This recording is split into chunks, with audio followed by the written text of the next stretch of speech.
Hey folks, this is Casey and I'm One Mellow Marigold. Today we are talking about my grape harvest. Welcome back to the farm, folks. It's an absolutely gorgeous day out here. For those of you who've been following me for a hot minute, you'll know that sometimes I got things really well planned out. And other times things just sort of get hectic and chaotic and just happen when they happen. That's the case this year for me and my grape harvest. Now, I moved to this farm a year and a half ago and had a couple of grape arbors that had been completely neglected for the last 20 years. And so last year we started with the main heavy prune just to kind of get them healthy, get them starting to produce vines again. And then this year we narrowed both arbors down to just nice, clean 1-year vines to really get maximum fruit production. All this time, my plant identification app was telling me I had Concord grapes. Who doesn't love Concord grapes? And because the farm had been so neglected, animals took care of replanting grapes all over the fence line and the pasture and the apple orchard and the whole thing, right? So I did see clusters at times hanging on different areas of the farm, and those looked like Concord grapes to me. So I thought, that's exactly what I had. I even did a couple of videos talking to you about pruning up my Concord grapes, right?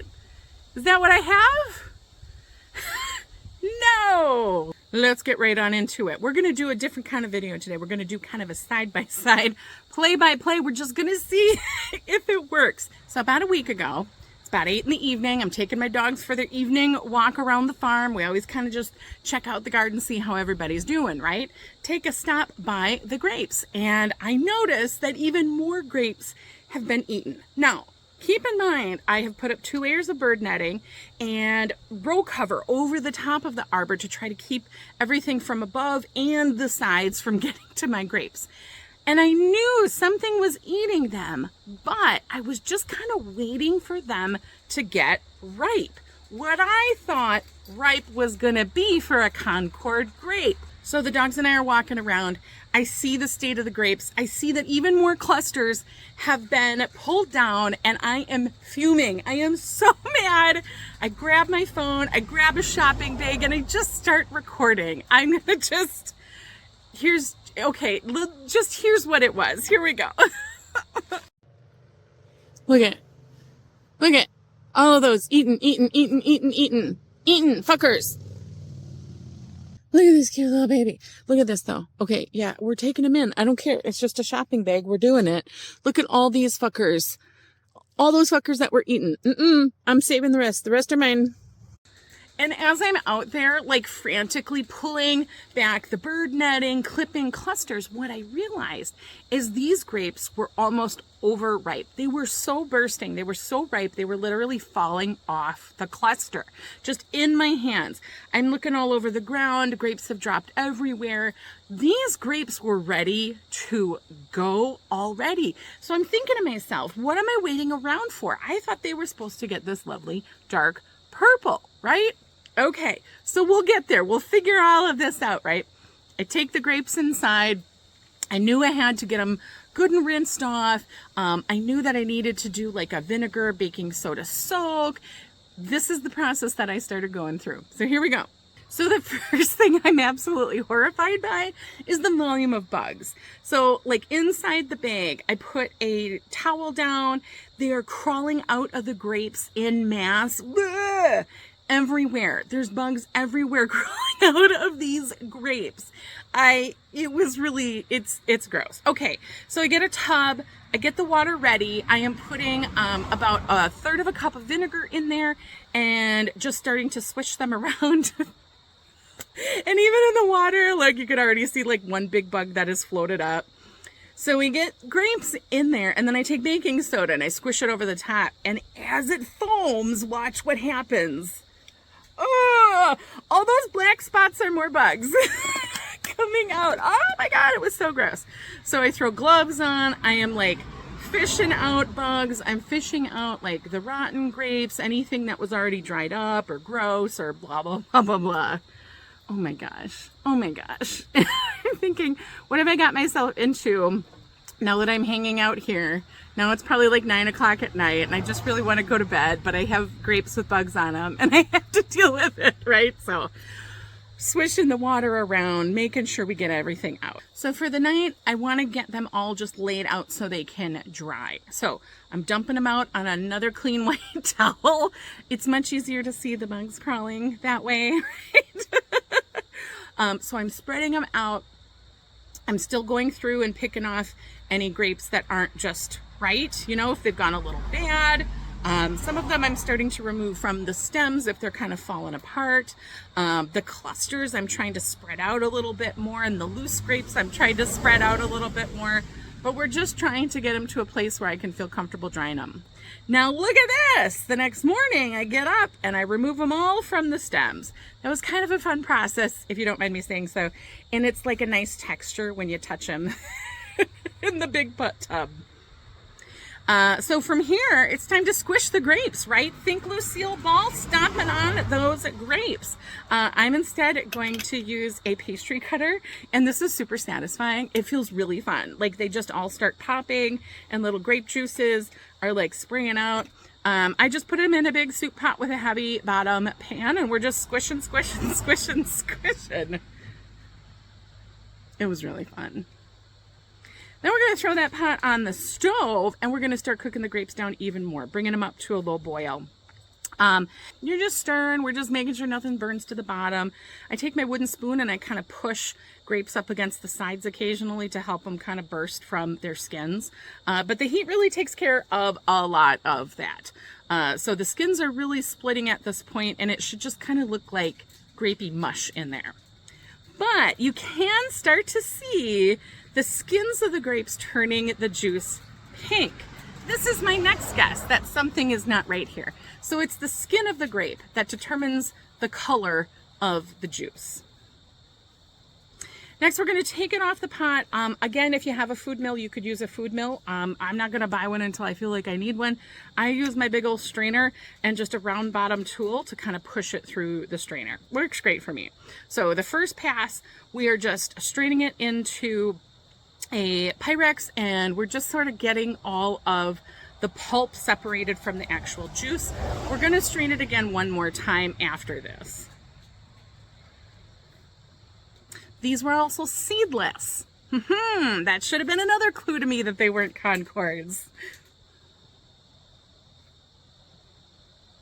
Look at that beautiful color. I just fell in love with it. It's really neat.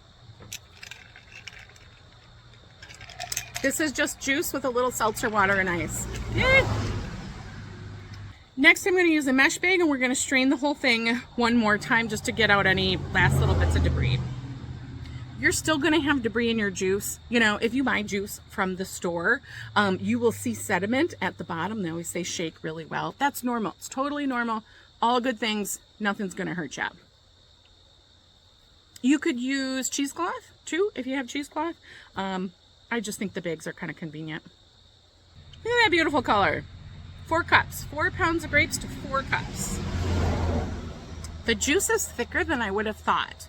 I think because of all the pulp and stuff included. So once I put it on the stove, I'm adding 1/3 cup of sugar to help sweeten it up a little bit, because not all those grapes were ripe. You know, some were still a little green. And I also added about 1.5 cups of more water to kind of thin it down to like a juice consistency that you'd want to drink. At this point, I'm just bringing it up to a quick simmer because we're going to get ready to can it. Yay! This is the fun part. Get out my hot jars, fill them up. Now, I do the headspace wrong. In the video, you're going to see me using an inch headspace. Could have been a 1/4 inch.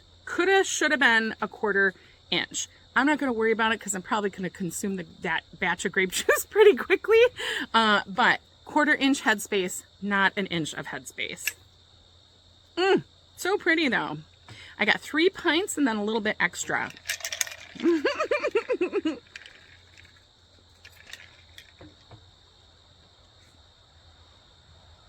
Wiping the rims with vinegar, very important, especially with sugary stuff like grapes. Gotta wipe the rims with vinegar to make sure nothing gets between that lid and the seal. Putting fresh new lids on, always fresh new lids, don't ever reuse. Honestly, I tried it once. They don't really seal great the second time anyway. Putting those rings on fingertip tight. We are not wrenching it, fingertip tight. God, that's a pretty color. And then they're going in the water bath canner for 25 minutes. Here at my elevation, I actually did 5 minutes extra. I did 30. And then there they are. Beautiful. Got 3 whole pints. Wahoo!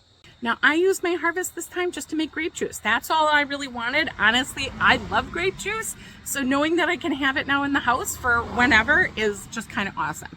But certainly you can make jams and jellies from it too. You can even make wine, although I've never done that. Have you ever made wine?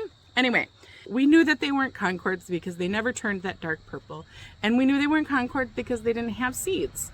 So I go back to my plant identifier and start doing a little digging, start doing a little bit more research. And what I found out, where I think the confusion may have been, my vine is a Vitis labrusca. And the vine Vitis labrusca has 3 main cultivars: Concord, Catawba, and Niagara. Concord is going to be the red, deep purple grape. Catawba grapes are rosé, and Niagara are your white grapes. So what I have are Catawba grapes, not Concord grapes. I have Catawba grapes. I've got rosé. What a hoot. Now, to be quite honest with you, I kind of thought they tasted a little Concordy, but that could also have been my mind sort of playing a trick on me because I knew what Concord grapes actually tasted like, right? It's also still really possible that I have Catawba grapes and Concord grapes. That second arbor did not produce fruit this year, so we don't actually know what the true cultivar of the second arbor is. So they may not even be the same. What we do know for sure is I have Catawba grapes on arbor number 1, and we'll have to wait till next year to see what we have on the other. As life would have it, I get a bit yappy with strangers. If you know Mama Marigold, you're not surprised by this whatsoever. And I kind of made friends with an older dude named John who has a little bitty nursery up the way. And I stopped by John to see what kind of stuff he had going on for fall. And this man had Concord grapes, wouldn't you guess it? So I took half of what he had. I took another 4 pounds, brought it back home, made grape juice again, and now I have really dark purple Concord grape juice and rosé grape juice. Honestly, they are both so good. It doesn't matter to me. This is just learning, you know? When you take over a property, you never really quite know what you're going to get. And when you got a property like mine that's been ignored for as long as it has, things can really get a little bit confusing. At the end of the day, I loved taking care of these vines. I'm really proud that we brought them back to a place where they can start producing. I'm excited to see what we grow next year, and I'm super happy to have some yummy grape juice to last me throughout the winter. As always, I love doing these videos. I really have a great time doing it. I love engaging with you all. I love hearing your comments and your suggestions. I love to keep the conversation going. So I hope you have a wonderful rest of your weekend. I hope your harvest is going great, and I'm going to see you on the next one, okay? Love ya. Bye.